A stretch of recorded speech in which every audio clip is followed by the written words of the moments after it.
चलिए हम देखते हैं पॉलिटी के एनसीईआरटी क्लास 11 के राजनीतिक सिद्धांत वाले पुस्तक की तीसरा चैप्टर है। चैप्टर के नाम है समानता। तो यह पुस्तक समानता की अवधारणा के बारे में है और समानता को एक मूल्य के रूप में संविधान में दर्ज भी किया गया है।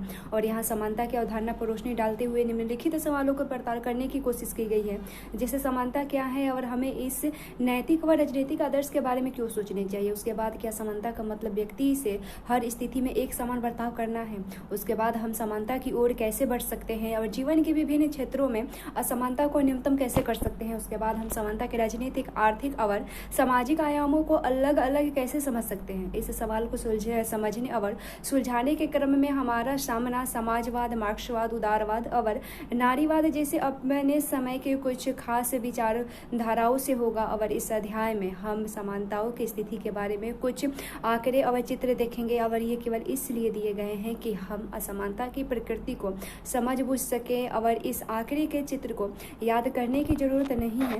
देखते हैं समानता महत्वपूर्ण क्यों है। समानता एक शक्तिशाली नैतिक और राजनीतिक आदर्श के रूप में कई शताब्दियों से मानव समाज को प्रेरित और निर्देशित करता रहा है।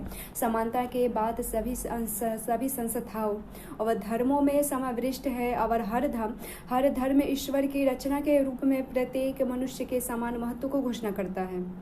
समानता की अवधारणा एक राजनीतिक आदर्श के रूप में उन विशेषताओं पर जोर देती है जिसमें तमाम मनुष्य रंग, लिंग, वंश या राष्ट्रीयता के फर्क के बाद भी साझेदारी होती है। समानता का दावा है कि समान मानवता के कारण सभी मनुष्य समान महत्व और सम्मान पाने योग्य है। और साझी मानवता की यह धारणा है कि सार्वभौमिक वैश्विक मताधिकार या मानवता के प्रति अपराध जैसी अवधारणाओं के पीछे रही है। बहुत सी सामाजिक संस्थाएं और राज्य सत्ता लोगों में पद, धन, हैसियत या विशेषाधिकार की असमानता कायम रखती है। आधुनिक काल में सभी मनुष्यों की समानता का राज्य सत्ता और ऐसी ऐतिहासिक संस्थाओं के खिलाफ संघर्षों से एकजुट लाने वाले नारे के रूप में इस्तेमाल किया गया है। और 18वीं शताब्दी के उत्तरार्ध में हुई फ्रांसीसी क्रांति में भू-सामंती विभाजन, वर्ग और राजशाही के खिलाफ विद्रोह के दौरान स्वतंत्रता, समानता, भाईचारा फ्रांसीसी क्रांतिकारियों का नारा था। और समानता की मांग 20वीं शताब्दी के एशिया और अफ्रीका के उपनिवेश विरोधी स्वतंत्रता संघर्षों के दौरान भी उठी थी। और यह लगातार उन संघर्षरत समूहों द्वारा उठाई जा रही थी जो महसूस करते हैं कि उन्हें समाज में किनारे कर दिया गया है, जैसे कि महिलाएं या दलित हैं। ये बोलते हैं कि मैं जिन लोगों को जानता हूँ वे सभी किसी न किसी धर्म के विश्वास करते हैं और मैं जिन धर्मों के बारे में सोचता हूँ वे सभी समानता का संदेह करते हैं। और जब ऐसे है तो दुनिया में असमानता क्यों है। आज समानता व्यापक रूप से स्वीकृत आदर्श है और जिसमें अनेक देशों में के संविधान और कानून में सम्मिलित किया गया है। फिर भी समाज में हमारे चारों ओर समानता की बजाय असमानता अधिक नजर आती है। और अपने देश में हम आलीशान आवासों के साथ साथ झोपड़ीपट्टी, विश्व स्तरीय सुविधाओं से लैस स्कूल और वातानुकूल कक्षाओं के साथ साथ पेयजल या शौचालय की सुविधा से भी विहीन स्कूल, भोजन की बर्बादी के साथ साथ भूखमरी देख सकते हैं। कानून जो वादा करता है और जो हमारे चारों ओर मौजूद है उनके बीच अंतर बिल्कुल स्पष्ट है। नीचे विश्व और हमारे देश के स्तर पर असमानता को दर्शाने वाले कुछ आंकड़े दिए गए हैं और इन पर एक गहरी नजर हम डाल सकते हैं। जैसे विश्व स्तर पर समानता को दर्शाने वाले कुछ आंकड़े हैं, जैसे दुनिया के 50 सबसे अमीर आदमियों के समूह आमदनी दुनिया के 40 करोड़ सबसे गरीब लोगों की सामूहिक आमदनी से अधिक है। दूसरा है दुनिया की 40% गरीब जनसंख्या का दुनिया के कुल आमदनी में हिस्सा केवल 5% है, जबकि 10% अमीर लोग दुनिया की 54% आमदनी पर नियंत्रण करते हैं। तीसरा है कि पहले दुनिया, खासकर उत्तरी अमेरिका और पश्चिमी यूरोप के आखिरी औद्योगिक देशों में दुनिया की आबादी का 25% हिस्सा रहा है, लेकिन दुनिया के 86% उद्योग इन्हीं देशों में है और दुनिया को 80% दर्जा इन्हीं देशों से में इस्तेमाल की जाती है। चौथा है कि इन अग्रणी औद्योगिक देशों के निवास भारत या चीन जैसे विकासशील देशों के निवासी की तुलना में कम से कम 3 गुना अधिक पानी, 10 गुना ऊर्जा, 13 गुना लोहा और इस्पात तथा 14 गुना कागज का उपयोग होता है। पांचवा है कि गर्भावस्था से जुड़ी कारणों से मरने का खतरा नाइजीरिया के लिए 18 में से 1 मामले हैं, अब जबकि कनाडा के लिए यही खतरा 86 से यानी 8700 में से 1 मामले है। उसके बाद 6वां है कि जमीन के अंदर से निकलने वाले ईंधन कोयले, पेट्रोल और गैस के जलने से दुनिया भर में जो कार्बन डाइऑक्साइड निकलती है उसमें से पहले दुनिया के औद्योगिक देशों का हिस्सा ही 2/3 है। और अम्लीय वर्षा यानी एसिड रेन के लिए जिम्मेदार सल्फर और नाइट्रोजन ऑक्साइड का 3/4 हिस्सा इन्हीं देशों द्वारा उत्सर्जित होता है। ज़्यादा प्रदूषण फैलाने वाले बहुत सारे उद्योगों को विकसित देशों से हटाकर विकासशील देशों में लाया जा रहा है। उसके बाद भारत में आर्थिक असमानता को दर्शाने वाले कुछ आंकड़े हैं। जैसे यहाँ भारत के 2011 की जनगणना के लिए एक घरेलू संपदा और सुविधाओं के बारे में कुछ आंकड़े प्रस्तुत किए गए। इनको याद करने की आवश्यकता नहीं है और इन आंकड़ों को गांव और शहरों के बीच की असमानताओं को समझने के लिए जरूरी है। और आपका परिवार इन आंकड़ों में से कहाँ है? परिवार जिनके पास है बिजली का कनेक्शन ग्रामीण क्षेत्रों में है 55% बिजली का कनेक्शन और वहीं शहरी क्षेत्रों में 93% है। और मकान में सरकारी नल का कनेक्शन गांवों में है 35% और शहरी इलाकों में 71% है। उसके बाद मकान में स्नान घर गांवों में 45% है, वहीं शहरी इलाकों में 87% है। और टेलीविज़न गाँव में 33% है, तो शहरों के परिवारों में 77% है। वहीं स्कूटर या मोपेड या मोटरसाइकिल गाँव में 14% है 2011 के अनुसार, तो शहरों में यही 35% है। उसके बाद कार, जीप या वैन गाँवों में 2% है, तो वहीं शहरी इलाकों में 10% है। उसके बाद यहाँ हमारा सामना एक विरोधाभास से होता है। लगभग हर कोई समानता के आदर्श को स्वीकार करता है, जबकि लगभग हर तरफ से हमें असमानता के दर्शन होते रहते हैं। और हम एक जैसी जटिल दुनिया में रहते हैं जिसमें धन, संपदा, अवसर, कार्य, स्थिति और शक्ति की भारी असमानता है। क्या हमें इस तरह की असमानताओं से चिंतित होना चाहिए? क्या ये सामाजिक जीवन के अस्थायी और अपरिहार्य लक्षण है जो मनुष्यों की प्रतिभा और योग्यता के साथ साथ सामाजिक विकास और संपन्न में अनेक योगदान के अंतर को भी प्रतिबिंबित करती है? और क्या ये असमानताएं हमारी सामाजिक स्थिति और नियमों के कारण पैदा होती हैं? ये ऐसे प्रश्न हैं जिन्होंने दुनिया भर के लोगों को वर्षों से परेशान कर दिया है।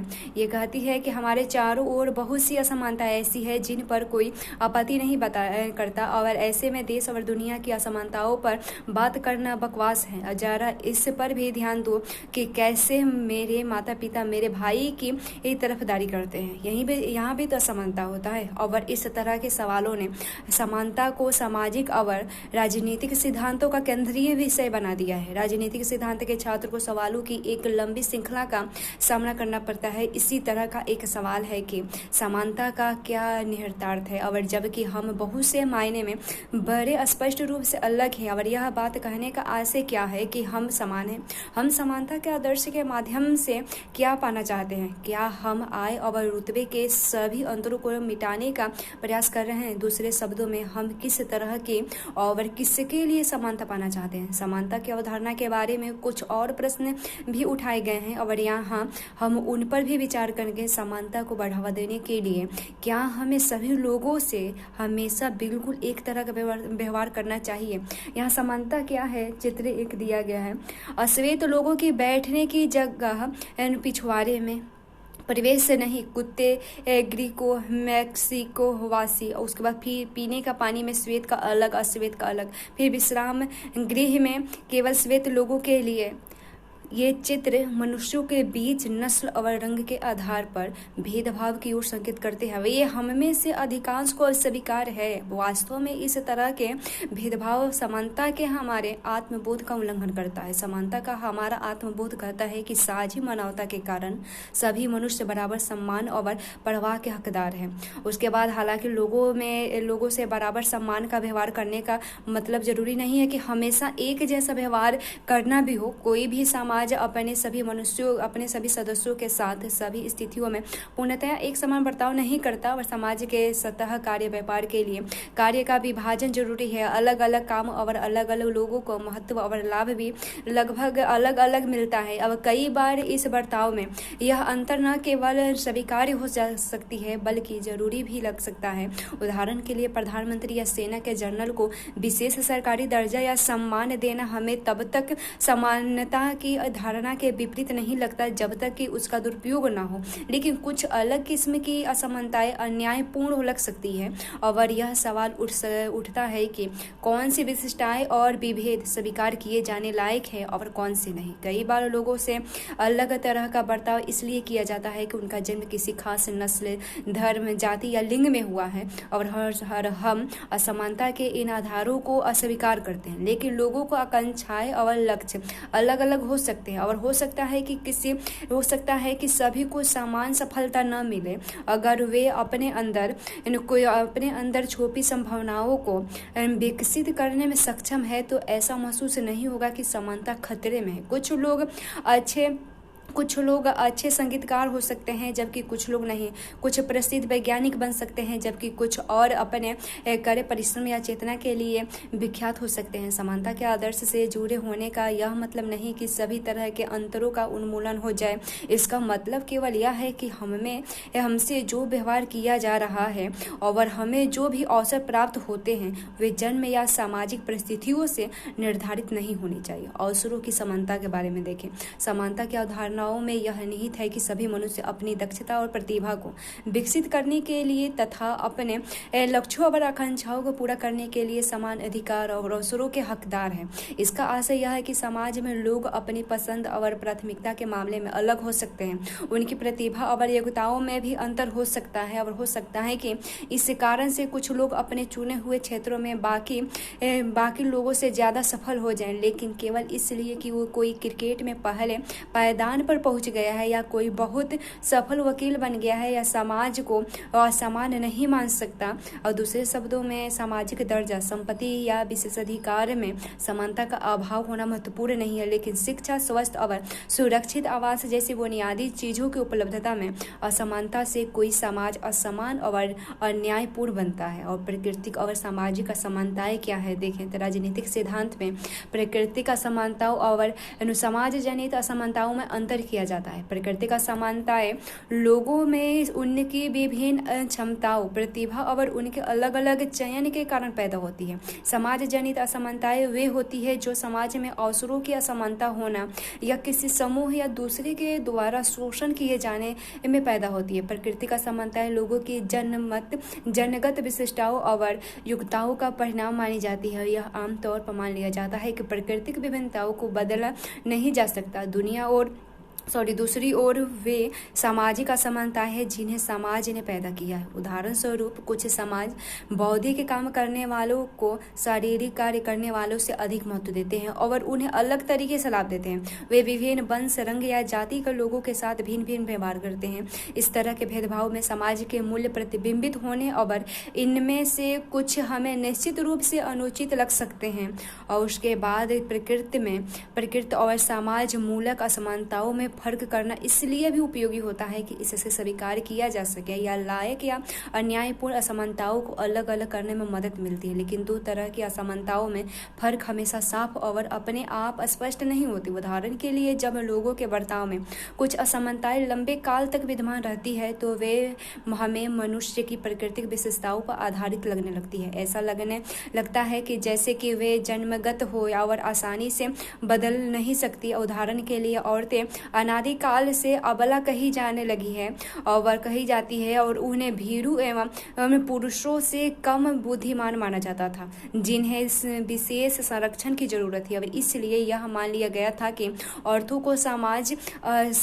को समान अधिकार से वंचित करना न्याय संगत है। अफ्रीका में काले लोग अपने वैश्विक शासकों द्वारा कम बुद्धि वाले, निहरे बच्चे और महज शारीरिक श्रम, खेल कूद और संगति में बेहतर माने गए। और उसके बाद यह धारणा दास प्रथा जैसी प्रथाओं को न्यायोचित ठहराने में प्रयुक्त हुई। ऐसे सभी मानकों और मूल्यांकनों पर अब सवाल उठाए जा रहे हैं और उन्हें प्राकृतिक लक्षणों पर आधारित मामले में से अधिक जनता की शक्ति और राष्ट्र की सत्ता के बीच में फर्क का प्रतिबिंब माना जाता है। फिर यहाँ चित्र दिया गया है, ये कहते हैं पुरुष स्त्री से बढ़कर है और यह एक प्राकृतिक असमानता है और आप इस संबंध में कुछ नहीं कर सकते।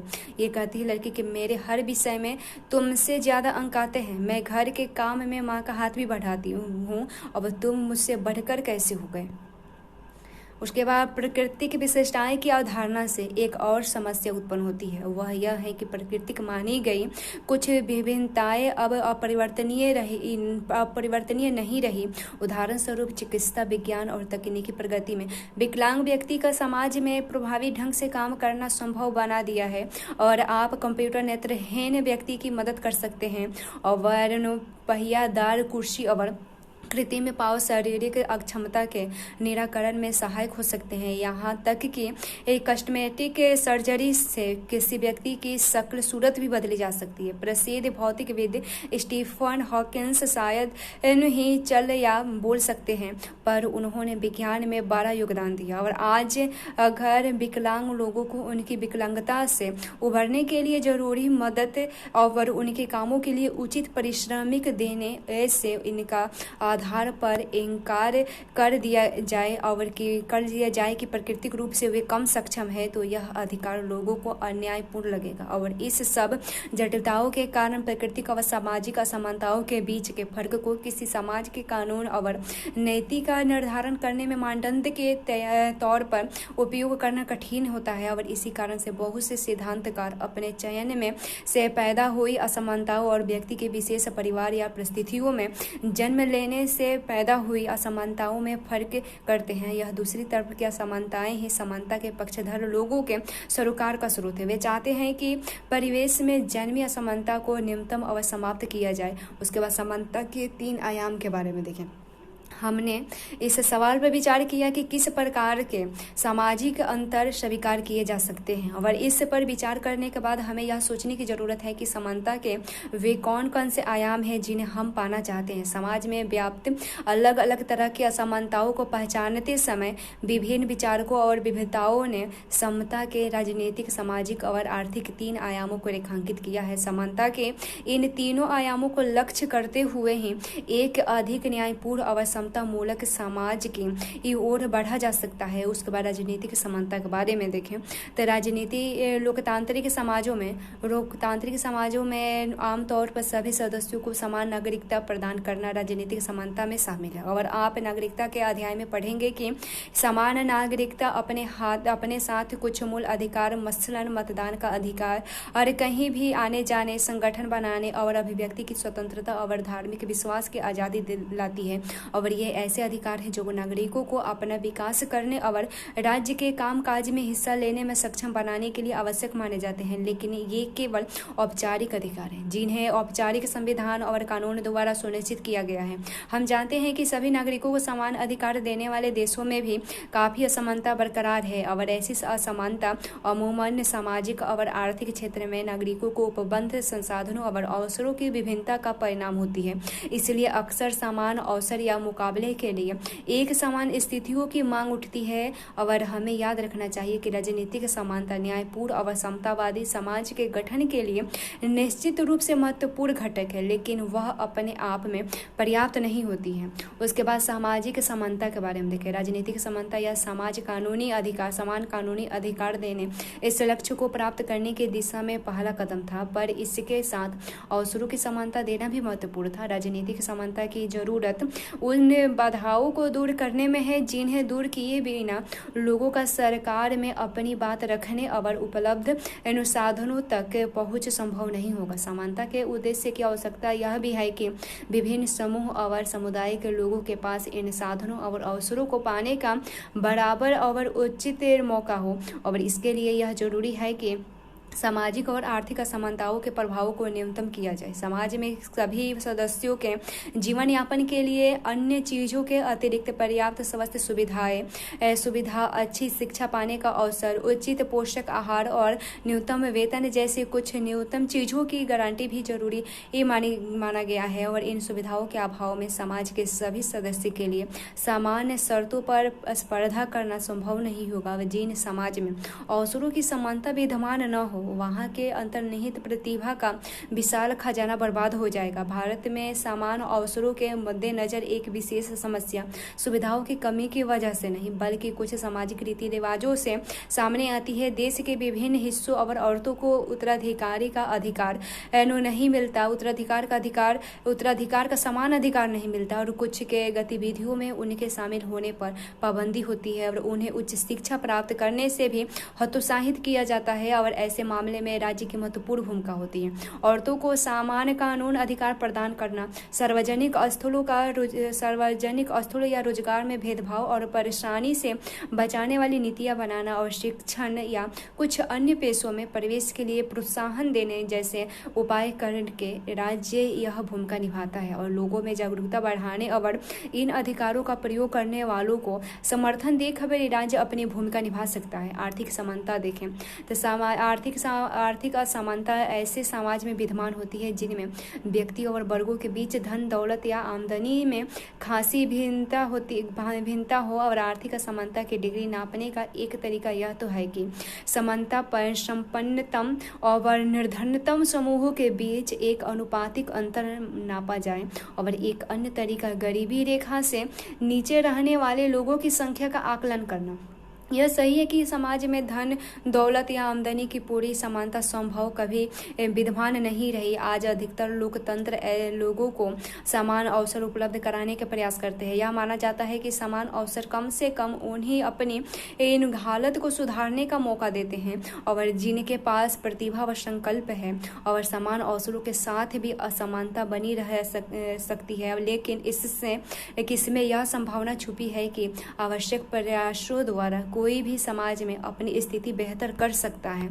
लेकिन समाज के लिए गहरी खाई जैसे वे असमानताएं अधिक खतरनाक है जो पीढ़ियों से अनछुई रही है। अगर किसी समाज में लोगों के कुछ खास वर्ग के लोग पीढ़ियों से बेशुमार धन, दौलत और इसके साथ हासिल करने वाली सत्ता का उपभोग करते हैं तो समाज वर्गों में बंट जाता है। और एक और वे जो पीढ़ियों से धन, विशेषाधिकार और सत्ता का उपयोग करते आए हैं और अन्य जो पीढ़ियों से गरीब बने रहे हैं। कालक्रम में ऐसे वर्ग भेद, आक्रोश और हिंसा को बढ़ावा दे सकता है।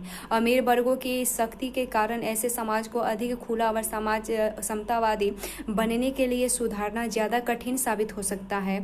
और उसके बाद मार्क्सवाद और उदारवाद हमारे समाज की दो प्रमुख राजनीतिक विचारधारा है। मार्क्स 19वीं सदी का एक प्रमुख विचारक था। मार्क्स ने दलील दी कि खाईनुमा असमानताओं का बुनियादी कारण महत्वपूर्ण आर्थिक संसाधनों जैसे जल, जंगल, जमीन या तेल समेत अन्य प्रकार की संपत्ति का निजी स्वामित्व है। निजी स्वामित्व मालिकों के वर्ग को सिर्फ अमीर नहीं बनाता और उन्हें राजनीतिक ताकत भी देता है। यह ताकत उन्हें राज्य की राजनीति और कानूनों को प्रभावित करने में सक्षम बनाती है और वे लोकतांत्रिक सरकार के लिए खतरा साबित हो सकते हैं। मार्क्सवादी और समाजवादी आर्थिक असमानताएं सामाजिक रुतबे मार्क्सवादी और समाजवादी महसूस करते हैं कि आर्थिक असमानताएं सामाजिक रुतबे या विशेषाधिकार जैसे अन्य तरह के सामाजिक असमानताओं को बढ़ावा देती है। और इसलिए समाज में असमानताओं से निपटने के लिए हमें समान अवसर उपलब्ध कराने से आगे जाने और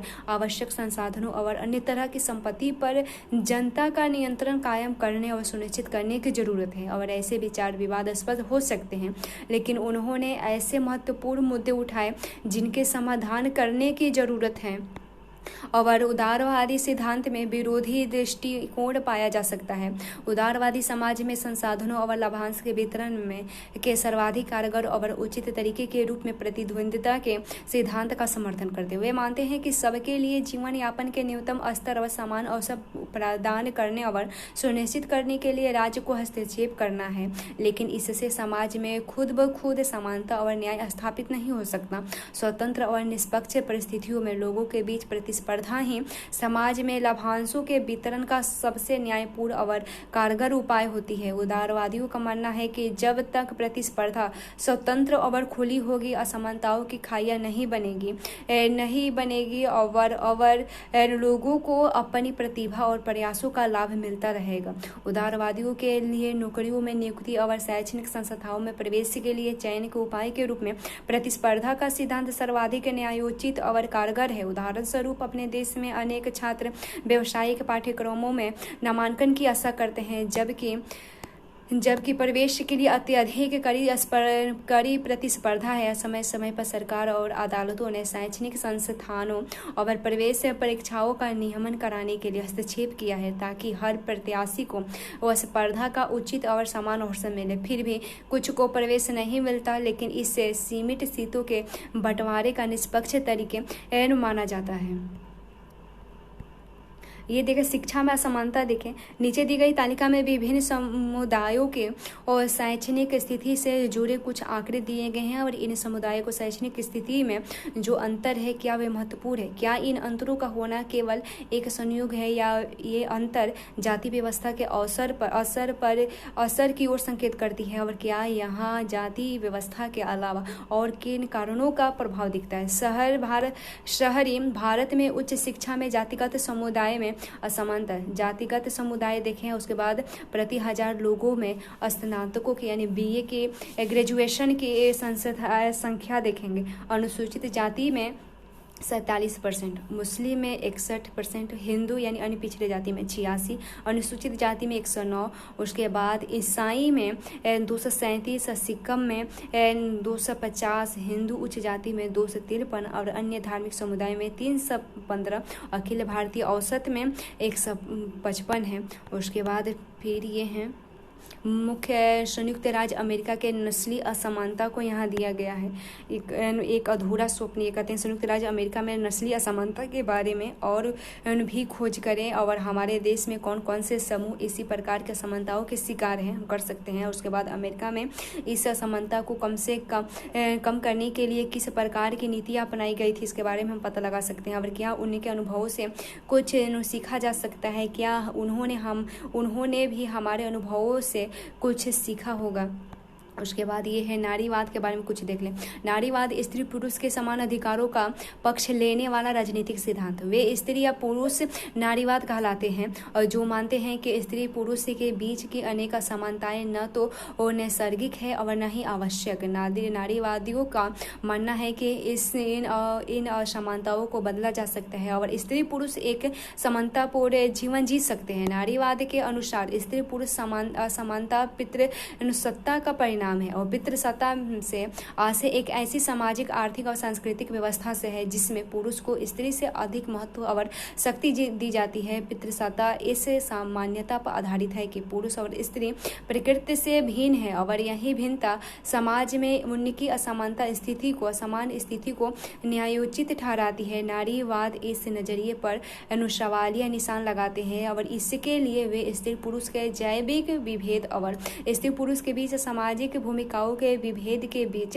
अंतर करने का आग्रह करते हैं। जबकि जैविक या लिंग भेद प्राकृतिक और जन्मजात होते हैं, जबकि लैंगिकता समाज जनित है और इससे यूं ही समझा जा सकता है कि मनुष्य का नर या मादा के रूप में जन्म होता है, लेकिन औरत या मर्द को जिन सामाजिक भूमिकाओं में हम देखते हैं उन्हें समाज गढ़ता है। उदाहरण के लिए यह जीव विज्ञान का एक तथ्य है कि केवल औरत ही गर्भ धारण करके बालक को जन्म दे सकती है, लेकिन जीव विज्ञान के तथ्य में यह निहित नहीं है कि जन्म देने के बाद केवल स्त्री ही बालक का लालन पालन करें।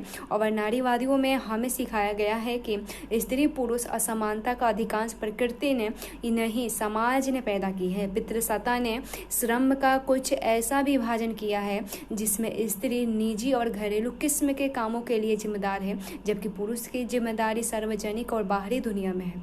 नारीवादियों का इस विभेद पर भी सवाल खड़े करते हैं। उनका कहना है कि अधिकतर स्त्रियां सार्वजनिक और बाहरी क्षेत्र में भी सक्रिय होती है, इसलिए दुनिया भर में अधिकतर स्त्रियां घर से बाहर अनेक क्षेत्रों में कार्यरत है, लेकिन घरेलू कामकाज की पूरी जिम्मेदारी केवल स्त्रियों के कंधे पर ही है। और नारीवादी इसे स्त्री के कंधे पर दोहरा बोझ बताते हैं। हालांकि इस दोहरे बोझ के बावजूद स्त्री को सार्वजनिक क्षेत्र के निर्णयों में न के बराबर महत्व दिया जाता है। नारीवाद का मानना है कि निजी या सार्वजनिक के बीच। यह विभेद और समाज या व्यक्ति द्वारा गढ़ी गई है। लैंगिक असमानता के सभी रूपों को मिटाया जा सकता है और मिटाया जाना चाहिए। उसके बाद देखिए हम समानता को बढ़ावा कैसे दे सकते हैं। सभी समानता के उद्देश्य को पाने के सर्वाधिक वांछनीय तरीके के बारे में समाजवादियों और नारीवादियों के बीच के कुछ बुनियादी मतभेदों पर चर्चा की गई है। और जबकि इन अलग अलग दृष्टिकोणों के तुलनात्मक गुण और सीमाओं पर विश्व भर में बहस हो रही है। और आज भी यह विचार करना जरूरी है कि समानता की ओर बढ़ने के लिए कौन से सिद्धांत और नीतियाँ आवश्यक होती है। खास तौर से सोचना है कि क्या समानता लाने के उद्देश्य के लिए सकारात्मक योजना उचित है। और इस मुद्दे पर हाल के वर्षों में बहुत विवाद खड़ा हुआ है और इस विषय पर अगले खंड में चर्चा की जाएगी। देखते हैं औपचारिक समानता की स्थापना। समानता लाने की दिशा में पहला कदम असमानता के विशेषाधिकारों की औपचारिक व्यवस्था को समाप्त करना होगा।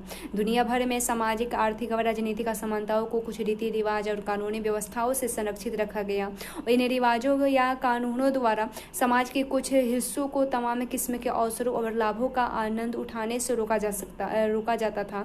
और बहुत सारे देशों में गरीब लोगों को मताधिकार से वंचित रखा जाता था और महिलाओं को बहुत सारे व्यवसाय और गतिविधियों में भाग लेने की इजाज़त नहीं थी। भारत में जाति व्यवस्था निजी जातियों को शारीरिक श्रम के अलावा कुछ भी करने से रोकती थी और कुछ देशों में केवल कुछ खास परिवारों के लोग ही सर्वोच्च पदों पर पहुंच सकते हैं। और समानता की प्राप्ति के लिए जरूरी है कि ये सभी निषेध या विशेष अधिकारों का अंत किया जाए। और चूंकि ऐसे बहुत सी आवश्यकताओं को कानून का समर्थन प्राप्त है, इसलिए यह जरूरी होगा कि सरकार और कानून असमानता की व्यवस्था को संरक्षण देना बंद कर दे। हमारा संविधान ने भी यही किया। संविधान धर्म, नस्ल, जाति, लिंग या जन्म स्थान के आधार पर भेदभाव करने का निषेध करता है। हमारा संविधान छुआछूत की प्रथा का भी उन्मूलन करता है। अधिकतर आधुनिक संविधान और लोकतांत्रिक सरकारें औपचारिक रूप से समानता के सिद्धांत को स्वीकार कर चुकी है और इस सिद्धांत को जाति, नस्ल, धर्म या लिंग के आधार पर दिए बिना सभी नागरिकों को कानून के समान कानून के एक समान बर्ताव के रूप में समाहित किया गया है। ये है समाजवाद के कुछ सोच। देखें, समाजवाद असमानताओं के जवाब में उपजी कुछ राजनीतिक विचारों का समूह है। और ये खासकर वे असमानताएं थी जो औद्योगिक पूंजीवादी अर्थव्यवस्था से पैदा हुई और उसके बाद तक बनी रही। समाजवाद का मुख्य सरोकार वर्तमान असमानताओं को न्यूनतम करना और संसाधनों का न्यायपूर्ण बंटवारा है। और हालांकि समाजवाद के पक्षधर पूरी तरह से बाजार के खिलाफ तो नहीं होते, लेकिन वे शिक्षा और स्वास्थ्य सेवा जैसे आधारभूत क्षेत्रों में सरकारी नियम, नियोजन और नियंत्रण का समर्थन जरूर करते हैं। भारत में प्रमुख समाजवादी चिंतक राम मोहन लोहिया ने 5 वर्ष की असमानताओं की पहचान की, जिसके खिलाफ एक साथ लड़ना होगा। स्त्री पुरुष असमानताएं, चमड़ी के रंग पर आधारित असमानताएं, जातिगत असमानताएं, दुनिया कुछ देशों का अन्य क्षेत्र पर औपनिवेशिक शासन और निस्संदेह आर्थिक असमानताएं। और यह आज स्वप्रमाणित धारण लग सकती है, लेकिन लोहिया के समय में समाजवादियों के बीच आमतौर पर यही तर्क चलता रहा है और असमानताओं का एकमात्र रूप वर्गीय असमानता है, जिसके खिलाफ संघर्ष अपरिहार्य है। दूसरी असमानताएं गौण है या आर्थिक असमानताओं पर खतरा होती है, वे स्वतः खत्म हो जाएंगी। और लोहिया का कहना था कि इन असमानताओं में से प्रत्येक की अलग अलग जड़ें हैं और उन सबके खिलाफ अलग अलग लेकिन एक साथ संघर्ष छेड़ने होंगे। और उन्होंने एकांकी क्रांति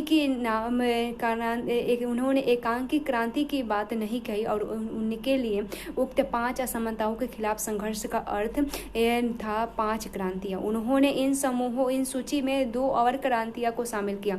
व्यक्तिगत जीवन पर अन्यायपूर्ण अतिक्रमण के खिलाफ नागरिक स्वतंत्रता के लिए क्रांति तथा अहिंसा के लिए और उसके बाद सत्याग्रह के पक्ष में शास्त्र त्याग के लिए क्रांति। ये हैं सप्त क्रांतियाँ थी जो लोहिया के अनुसार समाजवाद का आदर्श है। उसके बाद देखते हैं विभेद के बर्ताव द्वारा समानता के बारे में। देखें, जैसे कि हम पढ़ चुके हैं हम देख भी चुके हैं, पढ़ भी चुके हैं कि समानता के सिद्धांत को यथार्थ में बदलने के लिए औपचारिक समानता या कानून के समक्ष समानता आवश्यक तो है, लेकिन पर्याप्त नहीं। कभी कभी यह सुनिश्चित करने के लिए भी लोग समान अधिकारों का उपभोग कर सकते हैं, उनसे अलग अलग बर्ताव करना आवश्यक होता है, और इस उद्देश्य से लोगों के बीच कुछ अंतरों को ध्यान में रखा न होता है। उदाहरण के लिए विकलांगों की सार्वजनिक स्थानों पर विशेष ढलान वाले रास्ते की मांग न्यायोचित होगी, और क्योंकि इससे ही उनके सार्वजनिक भवनों में प्रवेश करने का समान अवसर मिल सकेंगे। इसी तरह रात में कॉल सेंटर के काम करने वाली महिलाओं को कॉल सेंटर आते जाते समय विशेष सुरक्षा की जरूरत हो सकती है, और इससे उसके काम के समान अधिकार की भी रक्षा हो सकती है। समानता की कटौती इन्हें नहीं वरन बढ़ावा देने वाले उपायों के रूप में भी देखा जा सकता है। यहाँ कुछ कार्टून के हिसाब से दिया गया है कि यहाँ नेताजी हैं और कहते हैं कि बिल्कुल साफ सुथरे चयन को सुनिश्चित करने के लिए आप सबको एक जैसा टेस्ट देना होना और आप सबको उस पेड़ पर चढ़ कर दिखाना होगा। बताइए हाथी कैसे चढ़ेगी।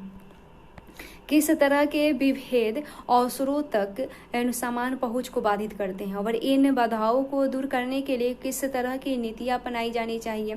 आजकल इस तरह को सवालों पर लगभग हर समाज में चर्चा हो रही है। कुछ देशों ने अवसरों की समानता बढ़ाने के लिए सकारात्मक कार्रवाई की नीति अपनाई है और अपने देश में हमने आरक्षण की नीति अपनाई है। अगले खंड में सकारात्मक कार्रवाइयों के विचार को समझने का प्रयास करेंगे और हम सकारात्मक कार्रवाई के परिप्रेक्ष्य में अपनाई गई नीतियों और उठाए गए कुछ मुद्दों को भी समझेंगे। देखते हैं सकारात्मक कार्रवाइयाँ। सकारात्मक कार्रवाइयाँ इस विचार पर आधारित है कि कानून द्वारा औपचारिक समानता स्थापित कर देना पर्याप्त नहीं है। असमानताओं को मिटाने के लिए जरूरी होगा कि असमानताओं की गहरी खाइयों को भरने वाले अधिक सकारात्मक कदम उठाए जाए। इसलिए सकारात्मक कार्रवाई की अधिकतम नीतियाँ अतीत की असमानताओं को संचयी दुष्प्रभावों को दुरुस्त करने के लिए बनाई जाती है। सकारात्मक कार्रवाई के कई रूप हो सकते हैं। इसमें वंचित समुदायों के लिए छात्रवृत्ति और हॉस्टल जैसी सुविधाओं पर वरीयता के आधार पर खर्च करने से लेकर नौकरी और शैक्षणिक संस्थाओं में प्रवेश के लिए विशेष व्यवस्था करने तक की नीतियां हो सकती है। और अपने देश में वंचित समूहों को अवसर की समानता देने के लिए हमने नौकरी और शिक्षा में आरक्षित स्थान या कोटा की नीति को अपनाया है और यह नीति बहुत वाद विवाद और असहमतियों का केंद्र रही है। और इस नीति की इस आधार पर वकालत की गई कि कुछ समूह वर्जना और अलगाव के कारण सामाजिक पूर्वाग्रह और भेदभाव के शिकार रहे हैं और जो समुदाय अतीत में पीड़ित और समान अवसरों से वंचित रहे हैं, उनसे यह अपेक्षा नहीं की जा सकती कि वे अन्य लोगों से समानता के आधार पर प्रतिस्पर्धा करें। इसलिए एक अनुसमता मूलक और न्यायपूर्ण समाज के निर्माण के हित में उनको विशेष संरक्षण और सहायता देने की आवश्यकता होती है। और उसके बाद सकारात्मक कार्रवाइयों के रूप में विशेष सहायता को एक निश्चित समय अवधि तक चलने वाला तथ्य उपाय माना गया और उसके पीछे मान्यता यह है कि विशेष बर्ताव इन समुदायों को वर्तमान वंचनाओं से उबरने में सक्षम बनाए। उसके बाद फिर ये अन्य समुदाय से समानता के आधार पर प्रतिस्पर्धा कर सकेंगे। हालांकि सकारात्मक कार्रवाइयों की नीतियां का समाज को अधिक समता मूलक बनाने के लिए समर्थन किया गया है, लेकिन कुछ सिद्धांतकार इन नीतियों के खिलाफ तर्क देते हैं। वे सवाल करते हैं कि क्या लोगों से विभेदकारी बर्ताव करने से कभी भी अधिक समानता की ओर ले जाएगी। सकारात्मक विभेदीकरण खासकर आरक्षण की नीतियों के आलोचक इन नीतियों के खिलाफ तर्क देने के लिए समानता के सिद्धांत पर सहारा लेते हैं। उनका मानना है कि वंचितों को उच्च शिक्षा या नौकरी का आरक्षण या कोटा देने का कोई भी प्रावधान अनुचित है, क्योंकि यह मनमाने तरीके से समाज के अन्य वर्गों को समान और व्यवहार के अधिकार से वंचित करते हैं। आलोचकों का कहना है कि आरक्षण भी एक तरह का भेदभाव है। समानता की मांग है कि सब लोगों से बिल्कुल एक तरह के व्यवहार हुआ। जब हम व्यक्तियों के बीच जाति या रंग के आधार पर अंतर करते हैं, तब हम जातिगत और नस्लगत पूर्वाग्रह और भी मजबूत कर रहे होते हैं। और इन सिद्धांतकारों के लिए उन सामाजिक विशिष्टताओं को समाप्त करना महत्वपूर्ण है जो समाज को विभाजित कर देती है। और इन बहस को रोशनी में एक प्रासंगिक होगा कि व्यक्ति के समान अधिकार और राज्य के निर्देशक सिद्धांत के रूप में समानता के बीच फर्क आंतरिक किया जाए। व्यक्ति का भी शैक्षणिक संस्था में प्रवेश या सार्वजनिक क्षेत्र में रोजगार पाने का अवसर अधिकार है और समान अधिकार है, और लेकिन प्रतिस्पर्धा उचित होनी चाहिए। जब कभी कुछ सीमित स्थानों या नौकरियों के लिए प्रतिस्पर्धा हो तब वंचित समूहों के लिए अलाभकारी स्थिति के शिकार हो सकते हैं। और ऐसे शिक्षार्थी जो अपने समुदाय में पढ़ने वाले पहली पीढ़ी से आते हैं, अर्थात जिनके माता पिता और पूर्वज अशिक्षित रहे हो, उन अपनी ज़रूरतों और परिस्थितियों के मामले में पढ़े लिखे परिवारों के छात्रों से बहुत अलग होते हैं, और दलित, स्त्री या वर्जना और वंचना के शिकार अन्य श्रेणी से आने वाले सदस्य कुछ विशेष सहायता के पात्र और अधिकारी होते हैं। और इस विशेष सहायता को उपलब्ध कराने हेतु राज्य को समानता लाने वाली सामाजिक नीतियाँ बनानी चाहिए, और इन नीतियों से और उन्हें अन्य लोगों के साथ प्रतिस्पर्धा करने का उचित अवसर मिल सकते हैं। और तथ्य यह है कि शिक्षा और स्वास्थ्य सुविधाओं के क्षेत्र में भारत में वंचित जनसंख्या के लिए जितना किया जाना चाहिए था उनसे बहुत कम किया गया है। और स्कूली शिक्षा के स्तर पर समानताएं चौंकाने वाली है। ग्रामीण और शहरी झोपड़पट्टी के बहुत सारे गरीब बच्चे के स्कूल जाने की संभावना नहीं के बराबर है। यदि उन्हें अवसर मिल भी गया तब उनके स्कूल के पास उन्हें देने के लिए कुछ नहीं होता है, खासकर अभिजात वर्गीय स्कूलों की सुविधाओं की तुलना में। ये बच्चे कुछ असमानताओं के साथ स्कूल में प्रवेश लेते हैं। ये असमानताएं उनका पीछा नहीं छोड़ती और योग्यता बढ़ाने या नौकरी पाने की संभावनाओं पर लगातार चोट पहुंचाती रहती है। और ये छात्र अभिजात समझे जाने वाले व्यावसायिक कार्यक्रमों में प्रवेश पाने में बाधाओं का सामना करते हैं, क्योंकि उनके पास विशेष कोचिंग के रूप में जरूरी साधनों का अभाव होता है। व्यावसायिक पाठ्यक्रमों की फीस भी इतनी ज़्यादा होती है कि उससे भी एक घेराबंदी जैसी हो जाती है, और परिणाम स्वरूप वे अधिक विशेषाधिकार और सुविधाओं वाले वर्गों में समानता के आधार पर प्रतिस्पर्धा नहीं कर सकते। इस तरह की सामाजिक और आर्थिक असमानताओं समान अवसर की प्राप्ति के बाधक होते हैं। अधिकतर सिद्धांतकार आज इस बात को मानते हैं कि समान अवसर के लक्ष्य से सभी सहमत हैं, और विवाद इन नीतियों के बारे में है जो राज्य को इस लक्ष्य की प्राप्ति के लिए अपनानी चाहिए। और क्या राज्य को वंचित समुदाय के लिए कुछ स्थान आरक्षित कर देना चाहिए या उन्हें कम उम्र से भी विशेष सुविधाएं उपलब्ध कराई जानी चाहिए ताकि इन बच्चों को योग्यता और प्रतिभा का विकास हो सके। वंचित कौन है, इसे परिभाषित कैसे किया जाए, और क्या वंचितों की पहचान आर्थिक आधारों पर की जानी चाहिए या जाति व्यवस्था के ऐसे पैदा हुई सामाजिक असमानताओं के आधार पर। ये सामाजिक नीति के वे पहलू हैं जिनके बारे में आज भी बहस हो रही है। अंतर हम जो भी नीतियाँ चुनते हैं उन्हें सबके लिए समता मूलक और न्यायपूर्ण समाज बनाने में मेरी सफलता के आधार पर भी जांचना पड़ता है। और समानता के विशेष पर सोचते समय हमें प्रत्येक व्यक्ति को बिल्कुल एक जैसे मानने और प्रत्येक व्यक्ति को मूलतः समान मामले में अंतर करना चाहिए। मूलतः समान व्यक्तियों को विशेष स्थितियों में अलग अलग बर्ताव की जरूरत हो सकती है, लेकिन ऐसे सभी मामले में सर्वोपरि उद्देश्य समता को बढ़ावा देना ही होगा। और समानता के लक्ष्य को पाने के लिए अलग या विशेष बर्ताव के बारे में सोचा जा सकता है, लेकिन इसके लिए औचित्य सिद्ध करना और सावधानी पूर्वक पुनर्विचार आवश्यक होता है। चूंकि अलग अलग समुदायों के लिए अलग अलग बर्ताव, जाति व्यवस्था और रंग भेद के अंग थे, इसलिए उदारवादी एक जैसा बर्ताव के सिद्धांत से हटते हुए बहुत सावधान रहते हैं। समानता के उद्देश्य से जुड़े बहुत से मुद्दे नारीवादी आंदोलन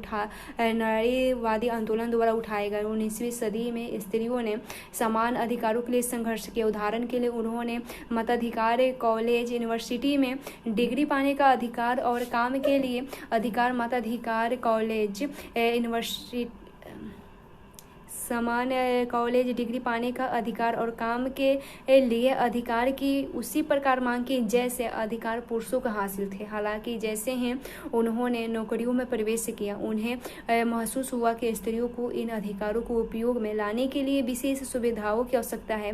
उदाहरण के लिए उन्हें मातृत्व, अवकाश और कार्यस्थल पर बालवाड़ी जैसे प्रावधानों की आवश्यकता थी। और इन प्रकार के विशेष बर्ताव के बिना वे न तो गंभीरतापूर्वक स्पर्धा स्पर्धा में भाग ले सकती है और न ही सफल व्यावसायिक और निजी जीवन का आनंद उठा सकती है। दूसरे शब्दों में पुरुषों के समान अधिकारों के उपयोग के लिए इन्हें कई बार एक विशेष बर्ताव की जरूरत होती है।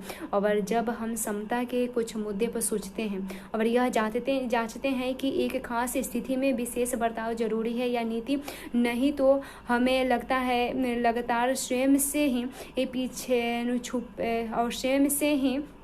छुपने की ज़रूरत है। और क्या विशेष बर्ताव यह सुनिश्चित करने के लिए आवश्यक है कि एक समूह समान अधिकारों का उसी प्रकार आनंद उठा सके जैसे कि विशेष समाज। हालांकि यह संविधान हमेशा बरतनी चाहिए कि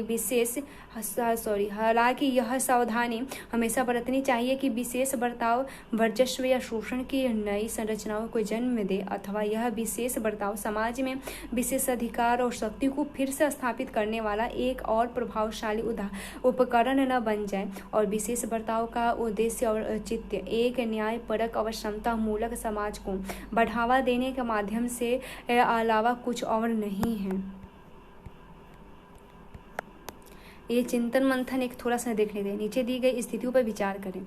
क्या इसमें से किसी भी स्थिति में विशेष और विभेदकारी बर्ताव करना न्यायोचित है? सोच कर करिएगा कमेंट। उसके बाद जो है तर्क में दिया गया है कामकाजी महिलाओं को मातृत्व अवकाश मिलना चाहिए। सही है कि गलत बताइए। उसके बाद एक विद्यार्थी में 2 छात्र दृष्टिहीन हैं, विद्यालय को उनके लिए कुछ विशेष उपकरण खरीदने के लिए धनराशि खर्च करनी चाहिए। तीसरा है कि गीता बास्केटबॉल बहुत अच्छा खेलती है, विद्यालय को उसके लिए बास्केटबॉल कोर्ट बनाना चाहिए जिससे वह अपनी योग्यता पर और अधिक विकास कर सके। चौथा है कि अनुजीत के माता पिता चाहते हैं कि वह पगड़ी पहने। इरफान चाहता है कि वह जुम्मे यानी शुक्रवार को नजाम पढ़े। ऐसी बातों को ध्यान में रखते हुए स्कूल को जीत से यह आग्रह नहीं करनी चाहिए कि वह क्रिकेट खेलते समय हेलमेट पहने और इरफान को अध्यापक को शुक्रवार को उससे दोपहर बाद की कक्षाओं के लिए रुकने को नहीं कहना चाहिए।